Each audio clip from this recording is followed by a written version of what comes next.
when a homeless 15-year-old boy saved a biker's wife from 3 attackers in a dark parking garage. He had no idea that 5,000 motorcycles would surround his block the next day. Marcus Thompson lived in a cardboard box behind a grocery store in downtown Portland, surviving on scraps and the occasional kindness of strangers.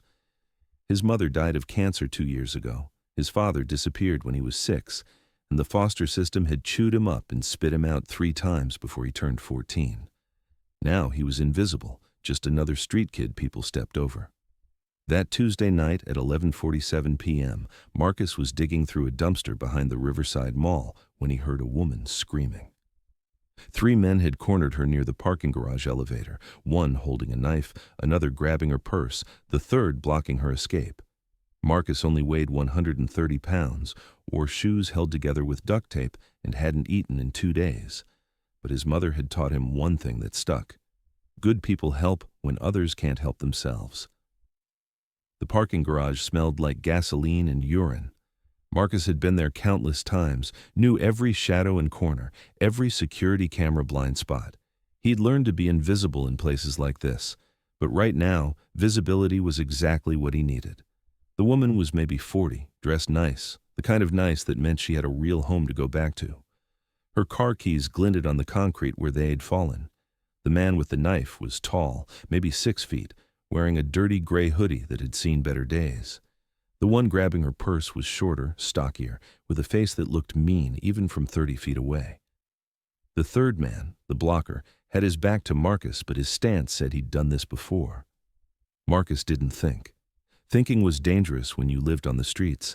Thinking gave you time to remember all the times helping got you hurt, all the times kindness got thrown back in your face, all the reasons to just walk away and survive another day.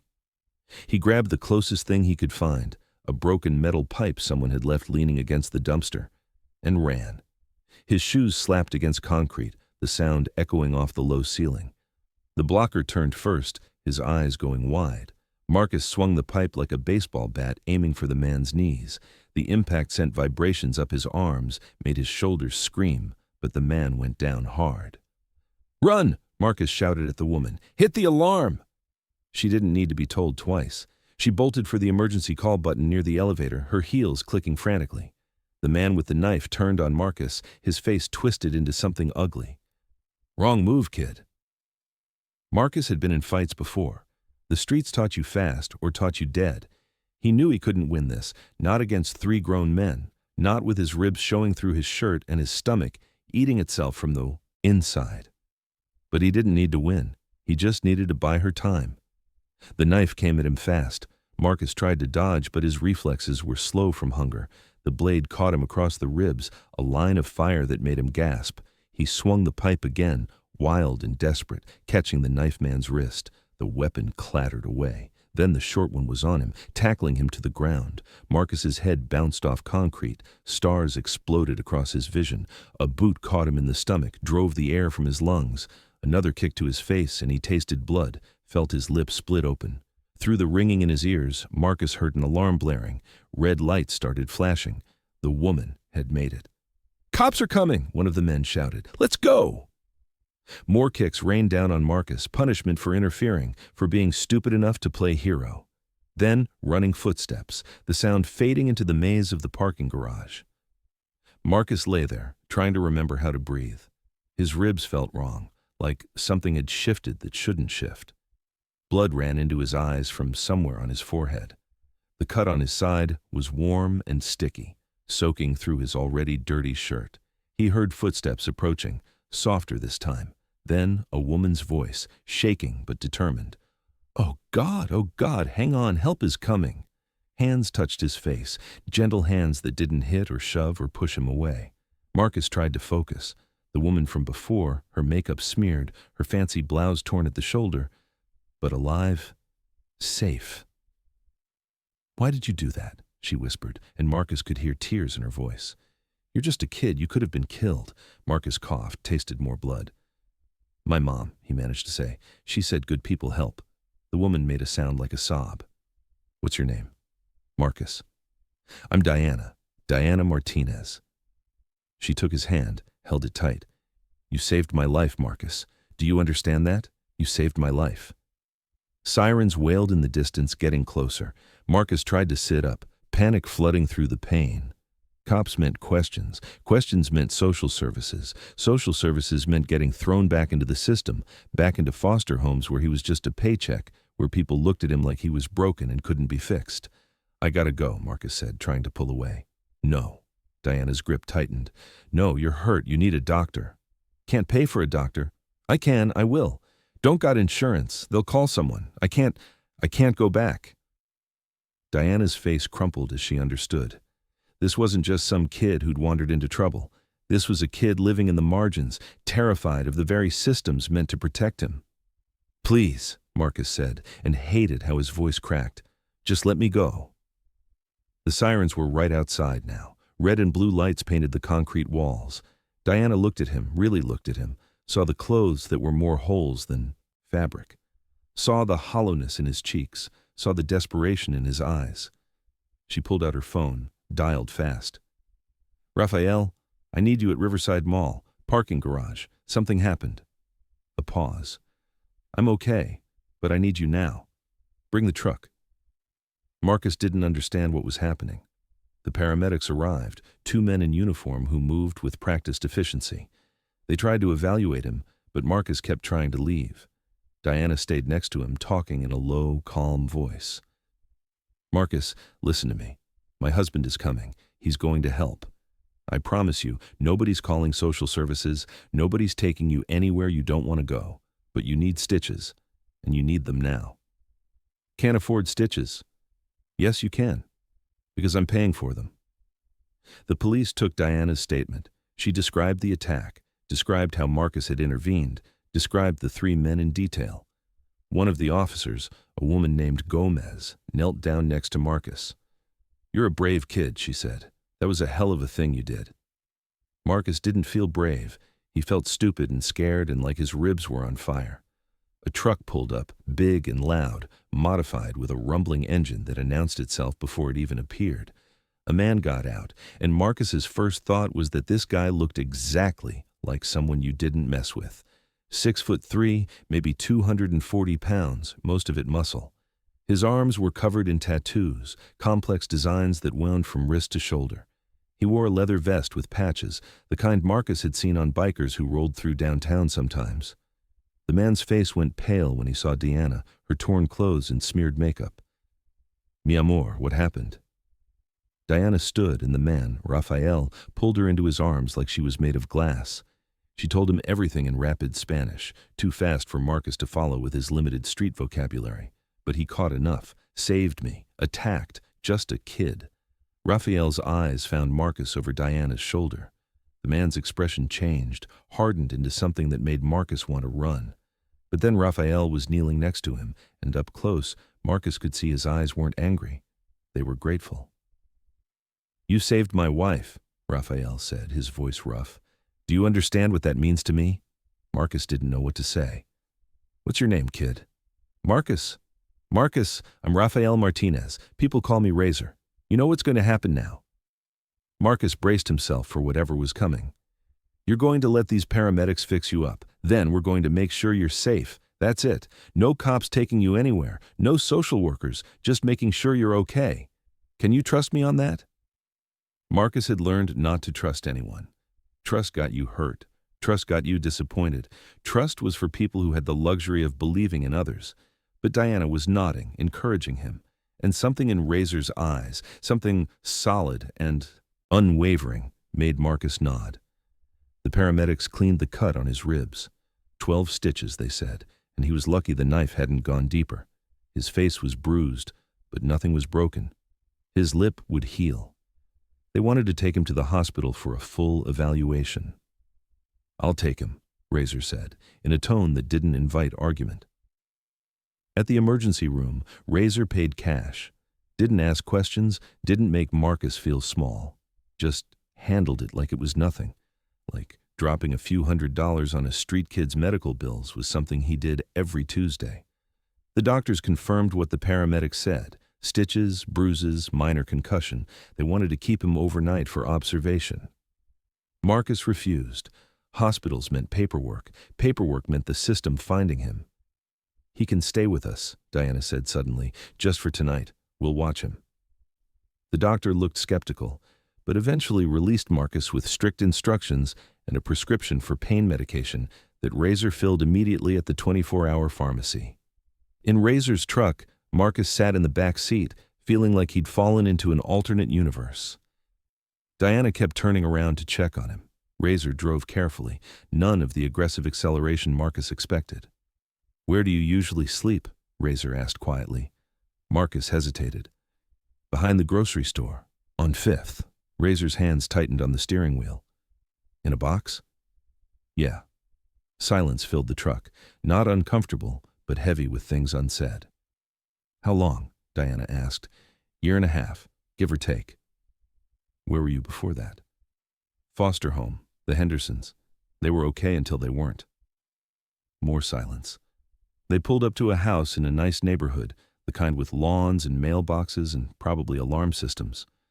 Marcus had never been inside a house like this. Razor helped him out of the truck, gentle despite his size. Inside, the house smelled like vanilla and leather and something cooking. Diana disappeared into the kitchen, came back with soup and bread. Marcus tried not to eat like an animal, tried to remember his manners, but his stomach had other ideas. He finished 2 bowls before his body started believing there might be more where that came from. "When did you last eat?" Diana asked. 2 days ago, maybe 3. Diana's eyes filled with tears. Razor put a hand on her shoulder. They set Marcus up on the couch with blankets and pillows. Real pillows, not wadded-up clothes. The medication made him drowsy, and before he could protest or plan his escape, sleep dragged him under. He woke once in the night, disoriented, heard voices from another room, Razor and Diana talking in low tones.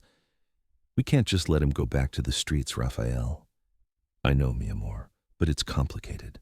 The system, forget the system. That boy saved my life. He's 15 years old and living in a box.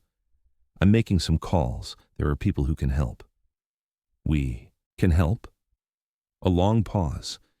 "Diana, we've talked about this. After everything, after the doctor said—" "I know what the doctor said, but maybe this is why. Maybe this is exactly why." Marcus didn't understand what they meant. He fell back asleep before he could figure it out. When he woke again, early morning light was filtering through curtains. His ribs ached, his face felt like hamburger, but he was warm. For the first time in 18 months, he'd slept warm. Marcus stood carefully, planning to slip out before they woke up, but Razor was already in the kitchen, making coffee. The man looked at him, no judgment in his eyes. "Morning, how you feeling?" "Okay, I should go." "Where?"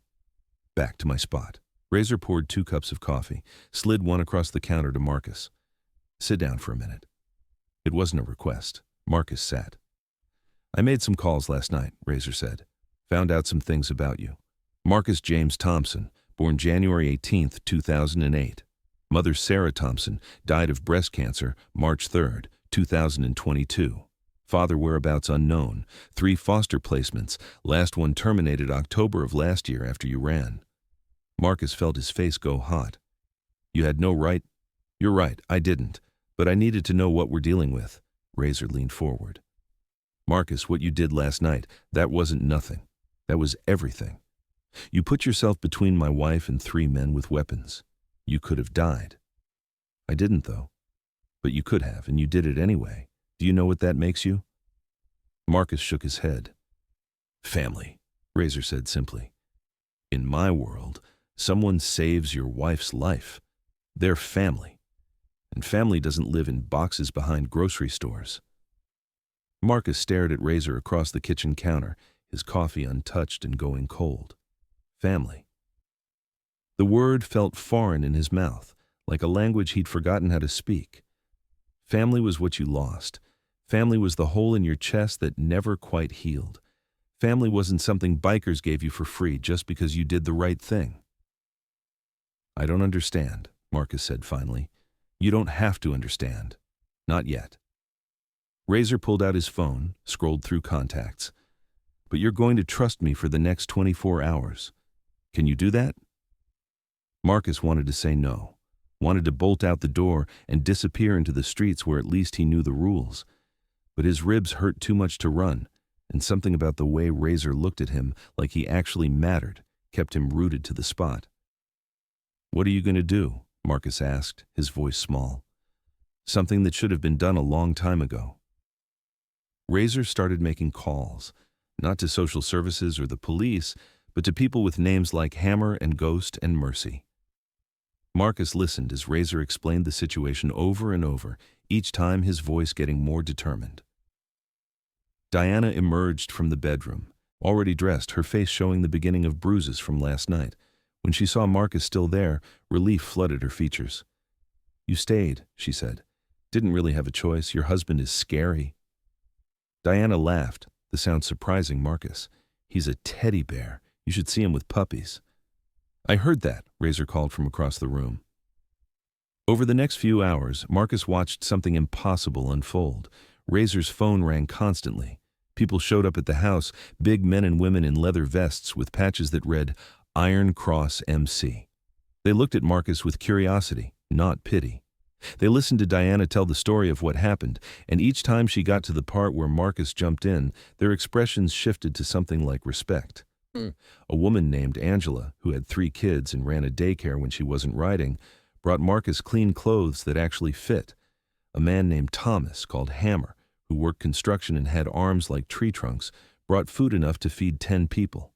They didn't make a big deal about it, just showed up and helped because Razor had called. "This is what we do," Diana explained, sitting next to Marcus on the couch while chaos swirled around them. "When one of us needs something, everyone shows up." "But I'm not one of you," Marcus said. "You saved my life. That makes you one of us." By noon, Razor had a plan. Marcus listened as it unfolded, his anxiety rising with each detail. They'd found his aunt, Razor explained, Jennifer Thompson, his mother's younger sister living in Seattle. She'd been looking for Marcus for over a year, had filed missing person reports, had hired a private investigator who'd come up empty. "She didn't know," Razor said, showing Marcus a photo on his phone. A woman in her 30s with kind eyes and his mother's smile. "Your last foster family never reported you as a runaway. They just collected the checks and told the state you were still there." Marcus felt something crack inside his chest. "She was looking for me?" "Every day. She's been fighting the system, trying to get custody, but they kept telling her you were placed and doing fine." Razor's jaw tightened. "Those foster parents are about to have a very bad week." "You can't just—" Marcus started. "Watch me." Razor made another call, this time to someone named Chains. Marcus learned that Chains was Marcus Wellington, a lawyer who used to ride with the Iron Cross before he traded his bike for a law degree. "I need you to bury someone," Razor said into the phone. "The Hendersons, foster fraud, welfare fraud, endangering a minor. Yeah, I'll send you everything." Marcus should have felt vindicated, but mostly he felt numb. All that time in a box and family had been looking for him, all those nights cold and hungry, and someone wanted him. "Can I talk to her?" Marcus asked. "My aunt?" Razor handed him the phone. "Already got her on standby." The voice that answered was shaking. "Marcus? Is this really you?" "Aunt Jenny." A sound like a sob. Oh my God, baby, I've been so scared. Where are you? Are you okay?" Marcus tried to answer, but his throat closed up. Diana took the phone gently, spoke to Jennifer in calm tones, explained what had happened, where Marcus was, that he was safe. "She's coming," Diana said after she hung up. "She's getting in her car right now, should be here in 3 hours." 3 hours felt like forever, and not long enough. Marcus spent them in a daze, watching the Iron Cross members come and go. They treated him like he belonged there, these strangers who had no reason to care. Hammer taught him how to properly throw a punch, in case he ever needed it again. Angela showed him pictures of her kids, told him they were excited to meet the hero who saved Miss Diana. A quiet man named Joseph, called Ghost because he never made a sound, sat next to Marcus and didn't say anything at all, just a solid presence that somehow made things easier. Razor was on the phone constantly, organizing something Marcus didn't fully understand. He caught phrases like 17 clubs and full turnout and sunrise tomorrow. The other club members nodded, grim and determined, like they were preparing for war. "What's happening tomorrow?" Marcus finally asked. Razor looked at him and something fierce blazed in his eyes. You'll see. When Jennifer Thompson arrived, Marcus almost didn't recognize her from the photo. She burst through the door like a hurricane, her eyes scanning the room until they landed on him. Then she was across the space, pulling him into a hug that made his ribs scream, but that he didn't want to end. I looked everywhere, she whispered into his hair. Everywhere. I thought I'd lost you like I lost Sarah. Marcus couldn't remember the last time someone had held him like this, like he was precious, like he mattered. He buried his face in her shoulder and let himself cry, great heaving sobs that he'd been holding back for 18 months. When he finally pulled away, Jennifer cupped his face in her hands. Look at you, you're so thin, and these bruises. Her voice hardened. Who did this to you? 3 guys last night, Marcus said, but they didn't win. Jennifer looked at Diana, at Razor, at the assembled bikers filling the house. You saved her? Marcus nodded. That's my sister's boy, Jennifer said, pride and pain mixing in her voice. Sarah taught you right. Razor stepped forward. Mrs. Thompson, we need to talk about what happens next. They moved to the kitchen, but Marcus could hear everything. Razor explained the legal situation, how Chains was already working on getting Jennifer emergency custody, how the state had failed Marcus spectacularly. Jennifer's voice kept breaking as she learned how long Marcus had been on the streets, how close she'd been to finding him multiple times, only to be turned away by bureaucrats and bad paperwork. I have a house, Jennifer said. It's small, just 2 bedrooms, but we can make it work. I've been ready for over a year. We'll help, Diana said. Whatever you need to set up a room for Marcus to get him enrolled in school, whatever it takes. I don't understand, Jennifer said. Why are you doing all this? You don't know us. Your nephew saved my wife's life, Razor said simply. That means something in our world. That means everything. As the sun started setting, Marcus found himself on the back porch with Razor. The older man was smoking a cigarette, staring at the horizon. Thank you, Marcus said, for everything. Don't thank me yet. We're not done. What do you mean? Razor flicked ash off his cigarette. Those 3 men who attacked Diana, who hurt you, they're still out there. The cops are looking, but Portland's a big city, easy to hide. So I made some calls, put the word out. 5,000 eyes are better than 10 cops. Razor looked at him. You need to understand something, Marcus. What you did last night, it rippled. Diana isn't just my wife. She's our club's heart. She patches up our wounds, feeds us when we're hungry, kicks our asses when we're stupid. Every single person in that house, in this club, loves her, and you saved her. I just did what anyone would do. No, you did what most people wouldn't, and tomorrow we're going to show you what that means. That night, Marcus slept in a real bed in Jennifer's hotel room. She'd checked into a place near Razor and Diana's house, planning to drive back to Seattle in the morning with Marcus. But Razor had asked them to stay one more day, something about making a point, about showing Marcus something important. Marcus dreamed of his mother that night. She was healthy again, the way she'd been before the cancer. She smiled at him and said, You did good, baby. I'm proud of you. When he woke up at 2:47 a.m., he couldn't get back to sleep. He sat by the window, looking out at the dark streets of Portland, the city that had been his prison for 18 months. Somewhere out there was his cardboard box, his few possessions, his old life. He didn't want to go back to it, but he was terrified of hoping for something better. Jennifer woke up around 3, found him sitting there. Can't sleep? Keep thinking this is a dream, that I'll wake up back in the box. She sat next to him. It's not a dream. You're safe now. I promise you, Marcus, you're safe. How did you find me? I mean, how did they find you?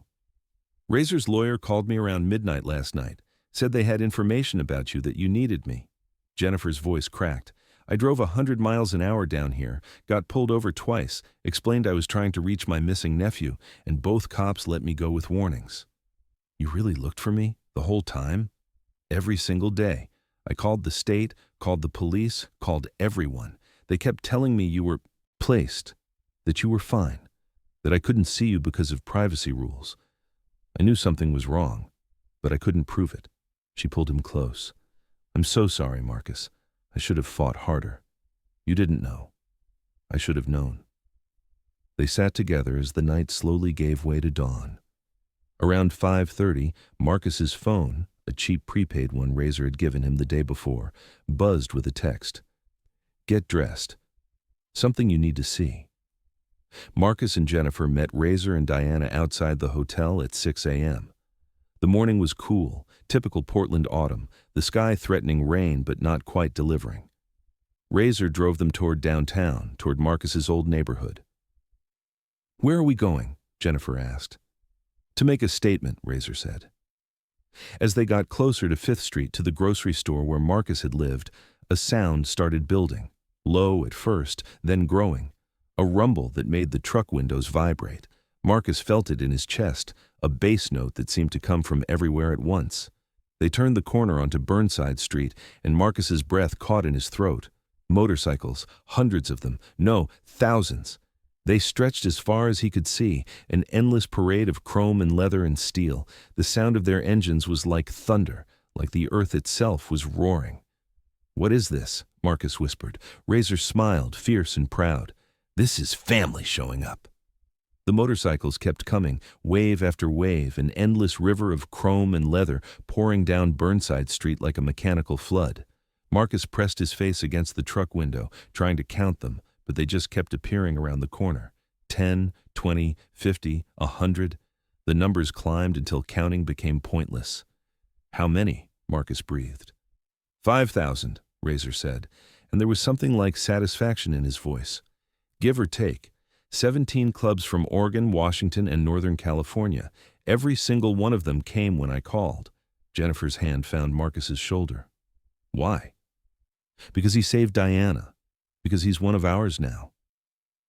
Razor pulled the truck to the side, parking near the grocery store where Marcus had lived in a cardboard box for 18 months. "And because sometimes you need to make a statement loud enough that nobody can ignore it."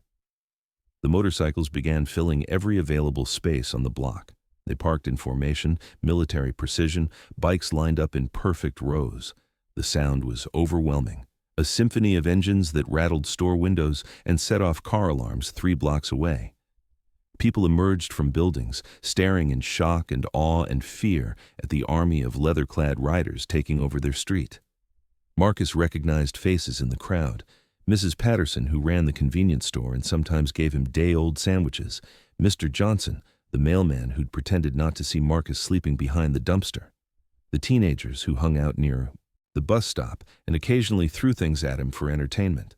All of them stood frozen, watching 5,000 bikers claim their neighborhood. Razor led the formation, Diana riding behind him with her arms wrapped around his waist. When he raised his fist, the signal rippled through the ranks. Engines began cutting off in waves, starting from the front and rolling backward like a tide going out. The silence that followed was somehow louder than the noise had been. 5,000 bikers stood beside their machines, waiting. Marcus climbed out of the truck on shaking legs. He couldn't process what he was seeing, couldn't understand why all these people, these strangers, had shown up. For him. Because of him. The crowd of onlookers grew. People poured out of apartments and stores, some filming with their phones, others just staring. Marcus saw fear on some faces, curiosity on others. The sheer number of bikers was intimidating, overwhelming, the kind of sight that made people lock their doors and call the police. But the bikers just stood there, calm, silent, waiting. Razor dismounted, helped Diana down, then walked toward Marcus. The crowd parted for him like water around a stone. When he reached Marcus, the boy wanted to disappear, wanted to sink into the pavement and become invisible again. This was too much attention, too many eyes, too much everything. Instead, Razor knelt down to Marcus's level, right there in front of 5,000 people, and his voice carried across the silent street. "You saved my wife's life." Marcus tried to speak, but no words came out. A homeless kid with nothing, wearing shoes held together with duct tape, threw himself at 3 armed men to protect a stranger. Razor's voice got louder, making sure everyone could hear. "He took a knife to the ribs. He took boots to the face. He could have died, but he didn't hesitate. Do you know what that makes him?" The question hung in the air. Marcus shook his head. "Family," Razor said. "You're family now, and family doesn't live in boxes." Behind him, 5,000 bikers raised their fists in unison. The roar that followed shook the windows, made the ground vibrate, echoed off the buildings like thunder. It wasn't threatening. It was a promise, a declaration. Marcus felt tears streaming down his face and couldn't stop them. Jennifer moved to his side, her own face wet, her hand gripping his shoulder like she was afraid he might disappear. A man pushed through the crowd. Officer Martinez, one of the cops who'd responded to the attack on Diana. He looked at the sea of bikers, at Razor still kneeling in front of Marcus, at the boy who'd become the center of something bigger than himself. "We need to keep the street clear," Martinez said, but his voice lacked conviction. "How do you move 5,000 people who had no intention of moving?"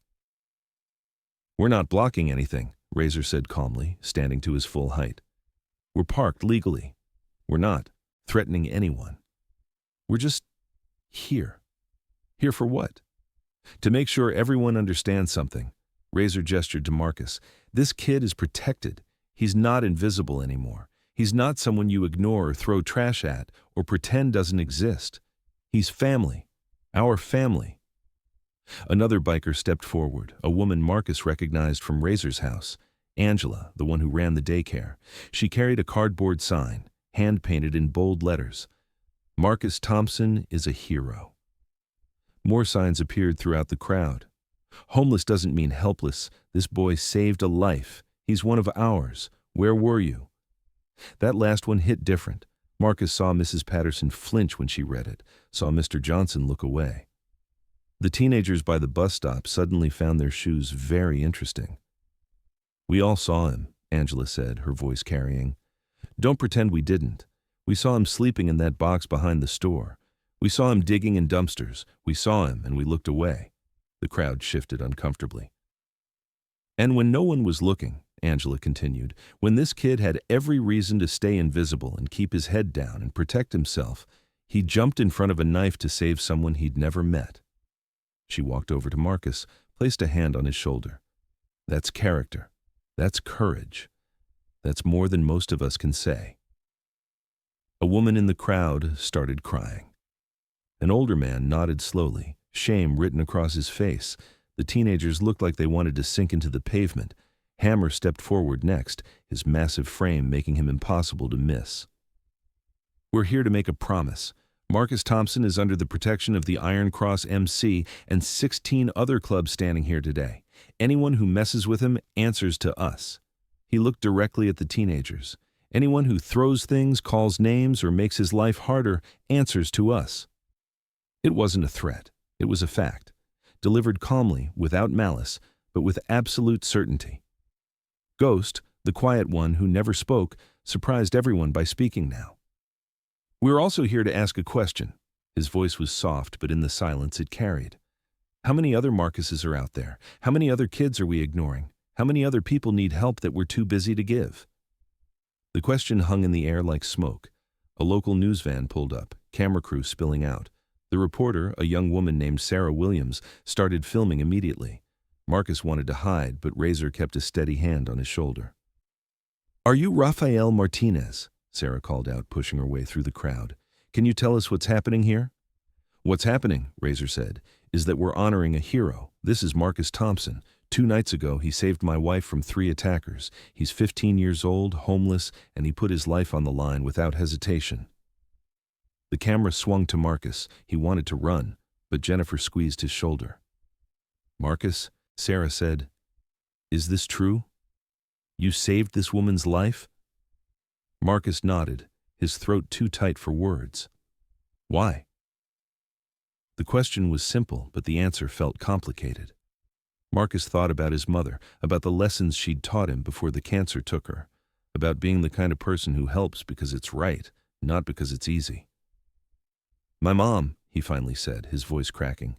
"She said good people help when others can't help themselves." Sarah's professional mask slipped for a moment, emotion flickering across her face. "And where is your mother now?" "She died 2 years ago." "And your father?" "Gone. Left when I was 6. "So you've been on the streets, alone, for how long?" 18 months. The camera captured every word, every tear, every moment of raw honesty. Sarah turned back to Razor. "And you're here because?" Because Marcus is family now. Because someone needed to show up for this kid the way everyone else failed to. Razor's voice hardened. Because the system that was supposed to protect him collected checks while he lived in a box. Because foster parents lied about his placement while he starved. Because sometimes you have to make noise loud enough that people can't ignore it anymore. More news vans arrived. The police presence increased, but the officers just watched. What were they going to do? Arrest 5,000 people for standing peacefully on a public street? A woman pushed through the crowd, older, maybe 60, carrying a plate covered in foil. She walked right up to Marcus, tears streaming down her face. "I saw you," she said. "Every morning I saw you behind that store and I didn't do anything. I'm sorry. I'm so sorry." She held out the plate. "It's pot roast. It's still warm. I needed you to know I'm sorry." Marcus took the plate, didn't know what to say. The woman hugged him, quick and fierce, then disappeared back into the crowd. That broke something. Others started coming forward. A man brought a backpack filled with supplies. A young couple offered gift cards to restaurants. Mrs. Patterson came with tears in her eyes and a handful of cash she pressed into Marcus's hand. "I should have done more," she whispered. "I should have done better." The teenagers approached last, shuffling their feet, unable to meet Marcus's eyes. The tallest one, maybe 17, spoke for the group. "We threw stuff at you, called you names. We were assholes." He looked up, face red with shame. "We're sorry, for real." Marcus didn't know what to say, didn't know if sorry fixed anything. But he nodded, because his mother had also taught him about forgiveness. Razor watched it all with satisfaction. This was what he'd wanted. Not just to protect Marcus, but to force the community to see what they'd ignored, to make them uncomfortable enough to change. Ghost appeared at Marcus's elbow with a bullhorn. "Anyone who wants to help homeless youth in Portland, we're setting up a fund. Iron Cross MC will match every dollar donated. We're also working with local shelters to create safe spaces where kids like Marcus can find help without fear." The announcement rippled through the crowd. People pulled out their phones, taking down information, asking questions. Diana stepped forward, her bruises visible in the morning light. When she spoke, her voice carried. "2 nights ago I thought I was going to die. 3 men had me cornered, had a knife, and I was sure that was it." She looked at Marcus, her eyes shining. Then this boy appeared out of nowhere. He had every reason to walk away, to stay safe, to protect himself. Instead, he protected me. She walked over to Marcus, took his hands in hers. "You saved my life. But more than that, you reminded me that courage isn't about being big or strong or having power. It's about doing the right thing even when it costs you everything." She kissed his forehead, gentle, maternal. Marcus felt something break open inside his chest, a dam giving way to 18 months of held-back tears. "You're not alone anymore," Diana whispered. "You hear me? You're not alone." The 5,000 bikers roared their agreement, the sound rolling through the street like a physical force. Windows rattled, car alarms screamed, and Marcus Thompson, who'd been invisible for so long, finally understood what it meant to be seen. Razor raised his hand, and silence fell again. "We ride for Marcus. We ride for every kid who needs help. We ride because sometimes the system fails and someone needs to step up." He looked around at the assembled clubs, at the patches representing Iron Cross, Steel Wolves, Road Warriors, Desert Riders, and 13 others. This is what we do. This is who we are. 5,000 engines roared to life simultaneously. The sound was apocalyptic, magnificent, a declaration that couldn't be ignored. They revved once, twice, 3 times, then cut off in perfect unison. In the silence that followed, Marcus heard sirens, not threatening, just acknowledgement. The city was paying attention now. The news cameras were broadcasting live. Social media was exploding with videos and posts. What had started as one boy's act of courage had become something bigger, something that demanded response. Officer Martinez approached Razor. "We got a hit on the 3 attackers, facial recognition from the parking garage cameras, making arrests within the hour." Razor nodded. "Good. Make sure they stay arrested." "With this much attention? They're not going anywhere." Martinez looked at Marcus. "Kid, you did a brave thing. Stupid, but brave." Marcus almost smiled. Almost. As the morning wore on, the bikers didn't leave. They stayed, a protective wall around Marcus and Jennifer, around the block that had ignored a suffering child. They stayed as reporters asked questions, as donations started flooding in, as the story spread across the city, and then the state, and then the country. A homeless boy saved bikers, wife from attackers, and 5,000 motorcycles showed up to say his life mattered. By noon, the 3 attackers were in custody. The arrest happened fast, almost too fast for Marcus to process. Officer Martinez came back to where Marcus stood surrounded by bikers and cameras, a grim smile on his face. "We got them, all 3. Picked them up at a motel on 82nd Avenue trying to lay low." He looked at the assembled bikers. "Might have had something to do with your people, spotting them and calling it in," Razor nodded. 5,000 eyes are hard to hide from. The attackers' names were released within hours. Derek Miller, 32, 3 prior assault charges. Brandon Harris, 28, robbery and weapons violations. Jake Wilson, 35, the one who'd held the knife, with a rap sheet that included aggravated assault and domestic violence. All 3 had outstanding warrants. All 3 had been walking around free while Marcus lived in a box. The district attorney, Thomas Rodriguez, made a statement to the press by 2 p.m. Marcus watched it on someone's phone, still standing in the middle of the street surrounded by leather and chrome. "These 3 men attacked an innocent woman and assaulted a minor who came to her aid," Rodriguez said into the cameras. "Given the severity of the crimes, the defendant's prior records, and the overwhelming evidence, we will be seeking maximum sentences. This case will be prosecuted to the fullest extent of the law." The DA's voice was firm, but Marcus noticed the way his eyes kept darting to the side, where at least 50 bikers stood in the background of every shot, silent and watchful. They weren't threatening anyone. They were just there, a reminder that people were paying attention. Within 24 hours, all 3 attackers were denied bail. "Too much flight risk," the judge said. "Too much public interest. Too much attention on a case that Portland couldn't afford to mess up." But Marcus barely noticed. He was too focused on the man who'd shown up around 3 p.m., briefcase in hand, wearing a suit that probably cost more than everything Marcus had ever owned combined. The man was tall, black, maybe 45, with close-cropped hair going gray at the temples and eyes that missed nothing. "Marcus Thompson?" the man asked, extending his hand. "I'm Marcus Wellington. People call me Chains." Marcus shook his hand, confused.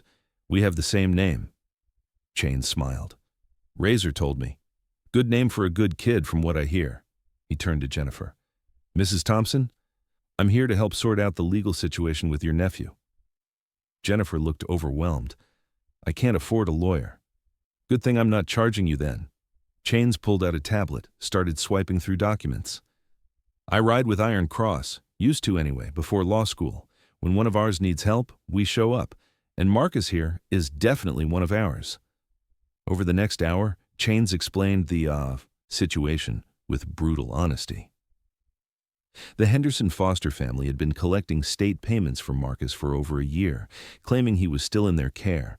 They'd falsified reports, forged signatures, and lied to caseworkers. Meanwhile, Jennifer had been trying to get custody, but the system kept stonewalling her because, according to their records, Marcus was already placed and doing fine. "They've been stealing from the state and stealing his future," Chains said, his voice hard. "That ends now." "What can we do?" Jennifer asked. "I've already filed fraud charges against the Hendersons. I've also filed for emergency custody on your behalf, along with a motion to expedite the reunification process." Chains looked at Marcus. "With your permission, I'd like to include your testimony about your time on the streets. The judge needs to understand what their negligence caused." Marcus swallowed hard. "You mean tell people about living in the box?" "Yes, I know it's not easy, but these people need to face consequences, and you deserve justice." Justice. The word felt strange. Marcus had stopped believing in justice around the time he started sleeping behind dumpsters. "Okay," he said quietly. "I'll do it." Chains nodded, respect in his eyes. "You're a brave kid, Marcus. That's going to serve you well." The legal machinery moved fast when 5,000 bikers were watching. Within 48 hours, Jennifer had emergency temporary custody. The Hendersons were arrested on fraud charges, their house searched, their financial records seized. The investigation uncovered they'd been running the same scam with 3 other foster children, collecting payments while providing minimal care and pocketing the difference. They're looking at 5 to 10 years, Chains told Marcus during a follow-up meeting, plus restitution, fines, and permanent removal from the foster registry. Marcus should have felt satisfied. Instead, he just felt tired. Will those other kids be okay? We're working on it. Social Services is scrambling to place them properly this time. Angela's already volunteered to help monitor the situations.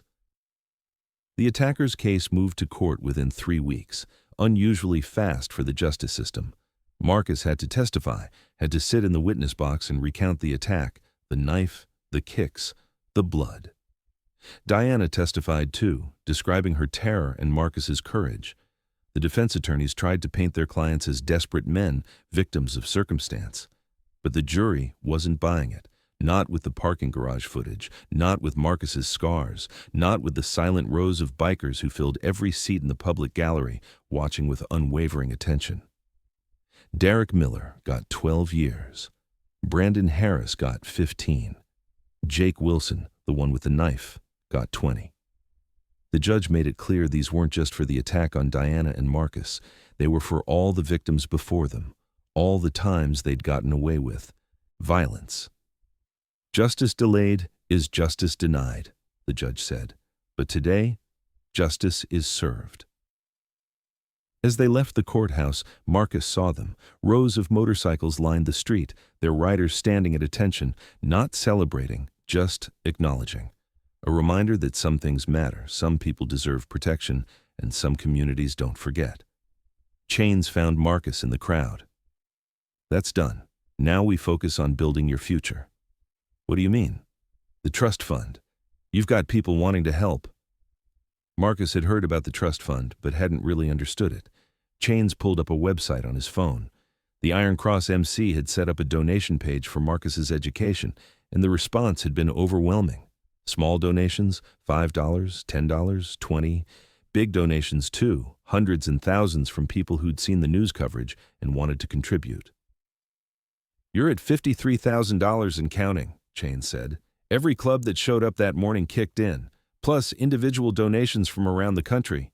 People saw your story, Marcus. They saw a kid doing the right thing despite having nothing. That resonated. Marcus felt dizzy. $53,000.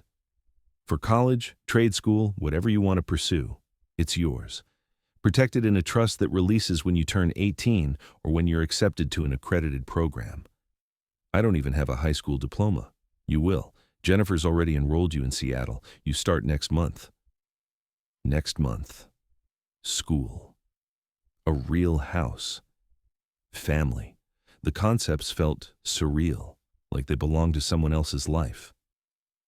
What if I screw it up? Marcus asked quietly. Chains put a hand on his shoulder. Then you learn from it and try again. That's what family does. We don't give up on each other. The media attention continued for weeks. Marcus's story went viral, spawned think pieces about homelessness and foster care reform, inspired donation drives and volunteer efforts. The governor made a statement about reviewing the state's foster system. 2 legislators proposed bills for better oversight and accountability. But for Marcus, the most important changes were smaller, more personal. Jennifer's house in Seattle had been renovated, a proper bedroom added with help from Hammer and a dozen other bikers who showed up with tools and materials. They'd painted the walls blue at Marcus's request, installed new windows, built custom shelves for books he didn't have yet, but might someday. Angela had organized a donation drive for school supplies and clothes. Marcus went from owning 3 shirts to having a full closet, from duct-taped shoes to 3 pairs of good sneakers. It was overwhelming and wonderful and terrifying all at once. The night before Marcus was supposed to leave for Seattle, Razor and Diana threw a party. Not a big production, just the core Iron Cross members and a few others, a backyard barbecue that felt more like family dinner than a celebration. Marcus sat next to Ghost, the quiet biker who'd surprised everyone by speaking at the rally. Ghost was grilling burgers with the focused intensity he brought to everything. You scared? Ghost asked. Marcus nodded. Terrified. Good. Means you care. Ghost flipped a burger. I was homeless too, long time ago before the club. Lived under a bridge for 2 years after I got back from Iraq. Couldn't handle walls, couldn't handle people. Marcus looked at him with new understanding. What changed? Razor found me. Well, Razor and Diana. They didn't try to fix me. Just showed me I wasn't alone. That's what family does. Ghost met his eyes. You're not alone anymore, Marcus. Remember that when things get hard. Hammer brought over a package wrapped in newspaper. From all of us. Marcus unwrapped it carefully. Inside was a leather vest, patches sewn on with precision. Not full club colors, Ghost explained, but an honorary cut. The back read Iron Cross with a smaller patch underneath, Family. The front had his name, Marcus, and a patch that simply said, Hero. You're one of us, Hammer said. Distance doesn't change that. Seattle doesn't change that. You need anything ever you call. Someone will be there within the hour. Marcus tried on the vest. It fit perfectly, the leather soft and worn like it had been broken in just for him. He looked around at the assembled bikers, these people who'd shown up for a stranger and made him family. I don't know how to thank you, he said, his voice thick. You already did, Diana said, appearing at his elbow. You saved my life. You showed us what real courage looks like. That's thanks enough. The party went late, stories and laughter mixing with the smell of grilled meat and autumn air. Marcus learned about Reaper's kids, about Smoke's time in the Marines, about Maven's grandchildren who wanted to be bikers when they grew up. He learned that these weren't the dangerous criminals the media sometimes made bikers out to be. They were teachers and contractors, veterans and grandparents, people with regular jobs and extraordinary loyalty. Around midnight, as things were winding down, Razor pulled Marcus aside. You're going to do great things, Razor said. I can tell. You've got something most people don't. Character, heart, courage that doesn't need an audience. I was just doing what my mom taught me. Exactly. And now you're going to honor her by building a good life, by becoming the man she'd be proud of. Razor handed him a card. That's my direct number, not the club line, not the business line, my personal cell. You call that number day or night, I answer. You understand? Marcus nodded, unable to speak past the lump in his throat. One more thing. Razor pulled out an envelope. The Hendersons' restitution money started coming in. The state made them pay back every fraudulent check. Your share is in there. It's not much, but it's yours. Marcus opened the envelope. A check for $8,700 made out to him. That's 18 months of foster payments they stole from you, Razor explained. Chains made sure you got every penny. $8,000. Marcus had lived in a box while they collected that money, had gone hungry while they cashed those checks. The anger that surged through him was hot and clean and righteous. Use it well, Razor said. Build something good from something bad. That's the best revenge. The next morning, Marcus loaded his few belongings into Jennifer's car. She'd taken leave from her job as a dental hygienist to come get him, to drive him home to Seattle, to start their new life together. The Iron Cross members lined up to say goodbye. Hugs and handshakes, promises to visit, reminders that family meant forever. Angela cried. Hammer pretended he wasn't crying. Ghost just nodded, which somehow meant more than words. Diana held Marcus for a long time. Thank you, she whispered, for everything. Thank you, Marcus replied, for seeing me. As Jennifer's car pulled away, Marcus looked back at the assembled bikers. They raised their fists in unison, that gesture he'd seen 100 times now. The signal that meant, you matter, you're one of us, you're not alone. Marcus raised his fist back, wearing his honorary vest, no longer invisible. No longer just a homeless kid in a box. He was Marcus Thompson, hero, family. Someone who'd learned that courage was its own reward, but that sometimes reward came anyway in unexpected forms. Justice had been served. The bad guys were in prison. The corrupt foster parents were facing consequences. And Marcus was going home. Seattle welcomed Marcus with rain. Not the dramatic thunderstorm kind, just the persistent gray drizzle that defined the Pacific Northwest. Jennifer's house was in a neighborhood called Greenwood, modest homes with small yards and people who actually waved when you walked by. It was so different from downtown Portland that Marcus felt like he'd landed on another planet. The house itself was small, a two-bedroom bungalow built in the 1950s with white siding that needed paint and a front porch with creaky boards. But when Marcus walked inside and saw what the bikers had done, he stopped breathing. His room was on the right, past the kitchen. They'd knocked out a wall to make it bigger, installed new windows that actually opened and closed, painted everything a soft blue that reminded Marcus of sky. There was a real bed, a queen-sized one with a thick mattress and pillows that looked like clouds. A desk sat under the window with a new laptop already set up. Bookshelves lined one wall, empty and waiting.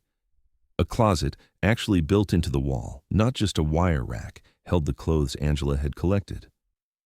Hammer did most of the construction, Jennifer said, her voice thick with emotion. Ghost painted. Diana picked out the bedding. They were here for a week straight, wouldn't take a dime. Marcus ran his hand over the desk, the smooth wood surface unmarked and perfect. He'd done homework on cardboard. He'd slept on concrete. And now he had this. Is it okay? Jennifer asked, suddenly worried. We can change things if you don't like. It's perfect, Marcus whispered. It's perfect. That first night in a real bed, Marcus couldn't sleep. The mattress was too soft, the room was too quiet. He kept waiting for someone to tell him it was a mistake, that he had to leave, that this wasn't really his. Around 2 a.m., he found Jennifer in the kitchen, making tea. Can't sleep either? She asked. Marcus shook his head. It's too nice. I keep thinking I'm going to wake up back in the box. Jennifer poured him a cup of chamomile tea, the kind his mother used to make. You're not. This is real. This is home now. How do you do this? Marcus asked. Just take in a stranger and act like it's normal? You're not a stranger.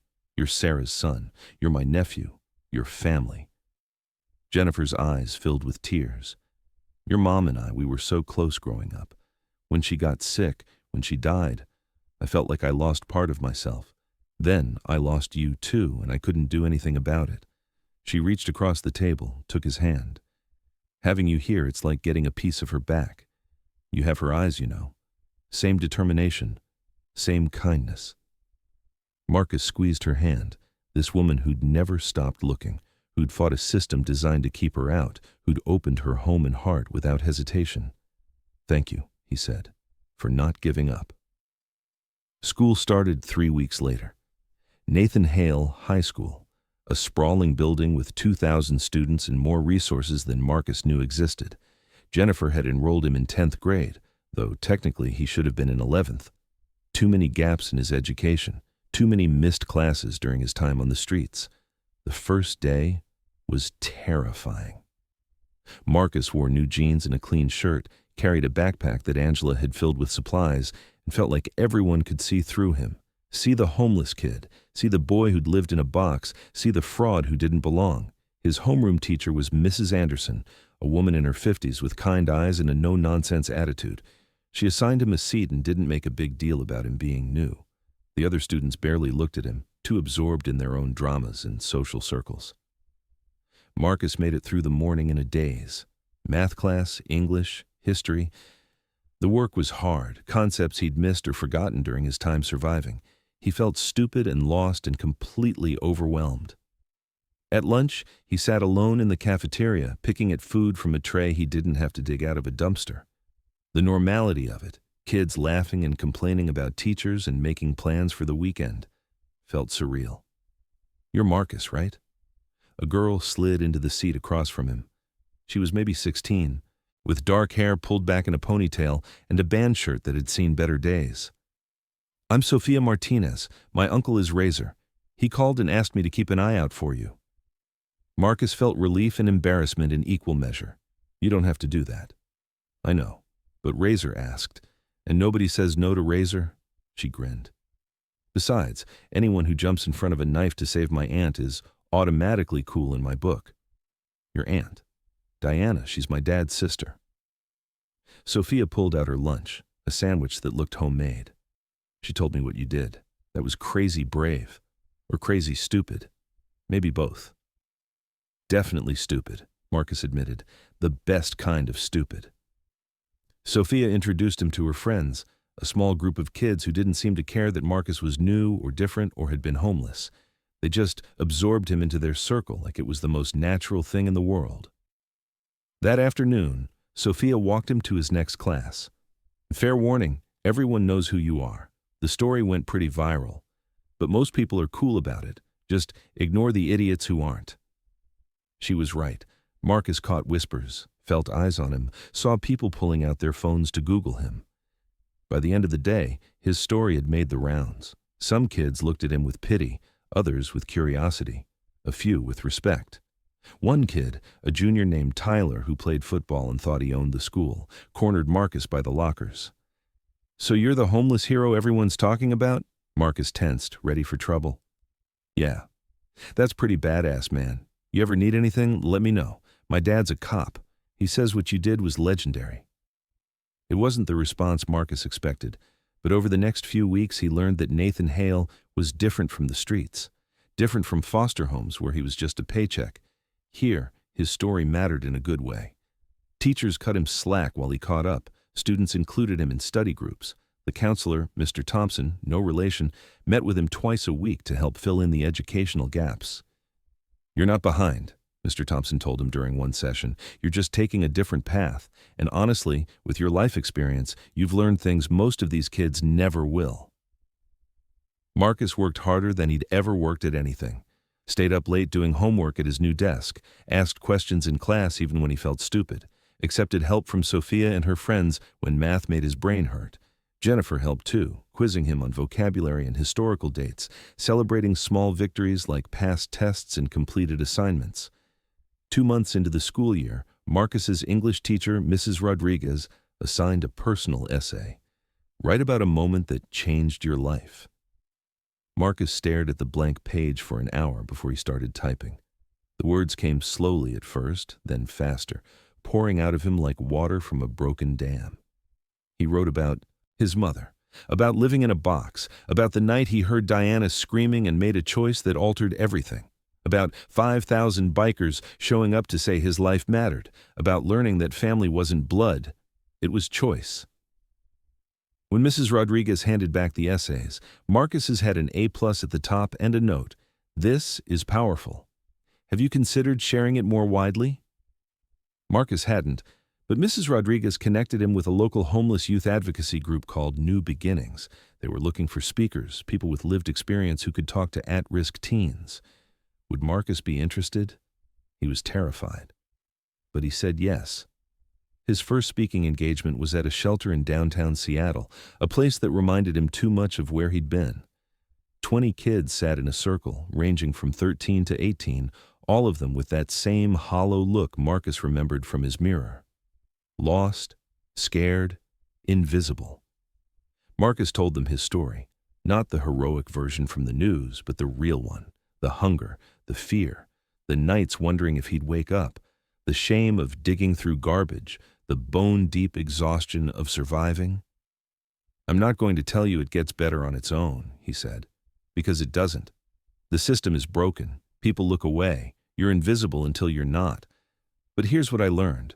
You're not alone. There are people who will show up if you let them. There are resources that can help if you're brave enough to ask. And sometimes, doing one good thing, one right thing, can change everything." A girl in the back, maybe 14, raised her hand. What if nobody shows up? What if you ask for help and nobody cares? Marcus thought about the question, about all the times nobody had shown up for him. Then you keep asking, you keep trying. Because somewhere out there is your Razor, your Diana, your Iron Cross, your people. You just have to survive long enough to find them. After the talk, several kids came up to him, shared their stories, asked for advice. One boy, scrawny and scared, grabbed Marcus's arm. "Did you really save someone's life?" "Yeah." "Why? What did you get out of it?" Marcus thought about that night, about the knife and the blood and the terror. "Nothing at the time. I just knew it was the right thing to do. But later, I got everything. Family, home, a future. Sometimes doing the right thing pays off in ways you can't predict." The work with New Beginnings became a regular thing. Marcus spoke at shelters, at schools, at community centers. He partnered with the Iron Cross MC's new youth outreach program, a joint effort between 17 clubs to create safe spaces for homeless teens.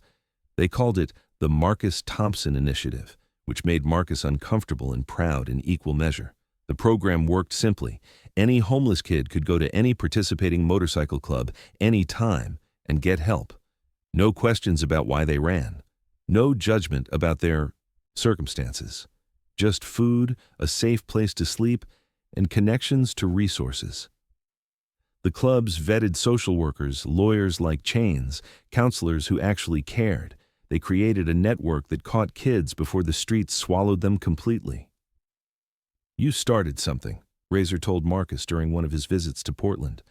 The biker made the drive to Seattle twice a month, checking in, making sure Marcus was okay.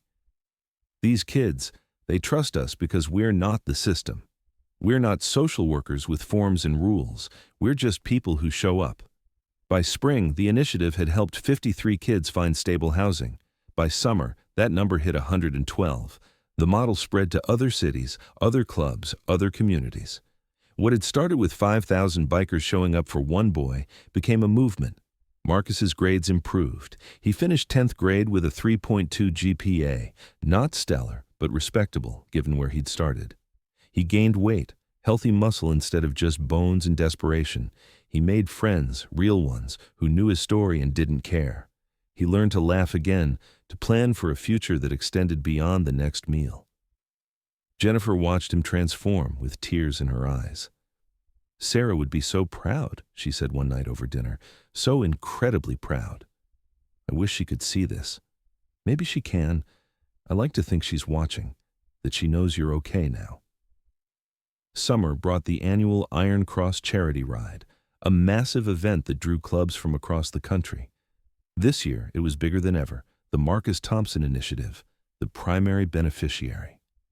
10,000 bikers registered. Families came, local news covered it. The event turned into a festival, with food trucks and live music and booths for various charities. Marcus stood backstage at the main pavilion, wearing his honorary vest, his hands shaking. Razor had asked him to speak, to address the crowd, to share his story on the biggest stage possible. He'd done small talks, shelter circles, classroom presentations. But this was different. This was 10,000 people. "You nervous?" Ghost appeared at his elbow, silent as always. "Terrified." "Good. Means you care." Ghost handed him a water bottle. "Remember, they're not here to judge you. They're here because they believe in what you started. Just tell them the truth." Diana hugged him tight. "You've got this. Just speak from your heart." Razor walked him to the stage entrance. "1 year ago, you were living in a box. Today, you're changing the world. Never forget how far you've come." Marcus stepped onto the stage to thunderous applause. The crowd stretched as far as he could see, a sea of leather and denim and patches. He saw Iron Cross members, Steel Wolves, Desert Riders, clubs he'd never heard of, all united by something bigger than themselves. He approached the microphone. The crowd quieted, 10,000 people waiting to hear what he had to say. 1 year ago, Marcus began, his voice shaking but growing stronger. "I was invisible. I lived in a cardboard box behind a grocery store. I was hungry, scared, and convinced nobody cared whether I lived or died." The crowd was absolutely silent now. "Then one night I heard someone screaming. I could have walked away. Should have, probably. It wasn't my problem. But my mom taught me that good people help, even when it's hard, especially when it's hard. So I jumped in. I took a knife to the ribs. I took kicks to the face. And I thought that was it. I thought I'd die in that parking garage, just another dead street kid nobody would miss." Marcus saw people in the crowd crying, saw Jennifer in the front row, her hand over her heart, saw Razor and Diana standing tall and proud. "But I didn't die, because Diana Martinez lived, because Razor and the Iron Cross showed up, because 5,000 bikers surrounded my block and said my life mattered." His voice cracked. "You didn't just save my life.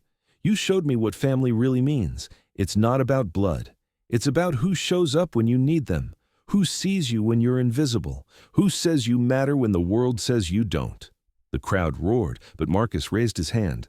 "I'm not special. I'm just a kid who did one good thing. But that one good thing changed everything. Not just for me, for the 137 kids the Marcus Thompson Initiative has helped this year, for the families who got their children back, for the communities learning to see the invisible people they've been ignoring.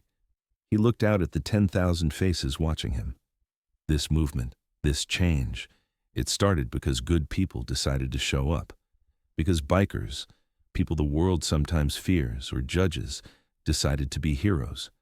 You're proving that family isn't about matching patches or club colors. It's about showing up. It's about giving a damn when nobody else does. Marcus pulled out a piece of paper, his hand steadier now. I want to read you something. This is from a kid named Daniel, 14 years old, who came through the initiative 3 months ago. He wrote this last week. He cleared his throat and began reading. I was ready to die. I had it planned out and everything. Then someone told me about the Iron Cross safe house. I didn't believe it was real. Why would bikers help someone like me? But I went anyway, because what did I have to lose? They fed me. They listened. They didn't judge. They helped me find my sister in California. I'm living with her now. I'm back in school. I'm alive. Tell Marcus Thompson thank you. Tell him his story saved my life. The crowd was crying now, tough bikers with tears streaming down their faces. Marcus folded the paper carefully. That's why we do this. Not for recognition or praise, not for news coverage or viral videos. We do it because kids like Daniel, like me, like the hundreds still out there, deserve to know they're not invisible. They're not disposable. They're not alone. He stepped back from the microphone. Thank you for showing up. For me, for all of us. Thank you for being family. 10,000 engines roared to life simultaneously. The sound shook the ground, rattled bones, declared something fundamental and true. We see you. We've got you. You're home. Marcus raised his fist, and 10,000 fists rose in answer. The gesture rippled through the crowd like a wave, a promise made and kept, a family forged not in blood, but in choice and courage, and the simple act of showing up. He was home.